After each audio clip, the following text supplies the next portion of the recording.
আমি না কি রানতেছ? ইলিশ মাছ। ইলিশ মাছ রানতেছ? হ্যাঁ, ইলিশ মাছের ঝোল। মজা আই। হ্যাঁ, মজা। সবাই তো বলে ইলিশ মাছ নাকি যে কোনো মাছ নাকি বাইজা খাইতে হয়, আমরা তো মজাই খাই, তাই না? হ্যাঁ, মজা খাই। মজা খাওয়ার আলাদা টেস্ট, বাজ্যা খাওয়ার আলাদা টেস্ট, তাই না? মজা মজা খাইলে সেই টেস্ট নেই। এখন কি কি দিয়া ইলিশ মাছ রান্না করতেছ? বেগুন, আলু, টমেটো আর ডেঙ্গা। আর ডেঙ্গা, ডাটা, ডাটা। আর কিছু না? না, আর কিছু নাই। আচ্ছা, দুধ যে আনলাম, দুধ কি জাল করবা না? জাল করব, পাতিল নাই কত যে একটা পাতিল। আমি অসুস্থ, আমার প্রেসার লো। পাতিল একটা হনা এর মধ্যে তরকারি রান্না কোন মধ্যে জল দিতে? পাতিল কিনবা না তুমি? পাতিল কিনা নাগবো।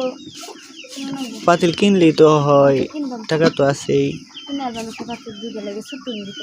কালকে কিনে আলাবা যদি হরেক মাল আসে।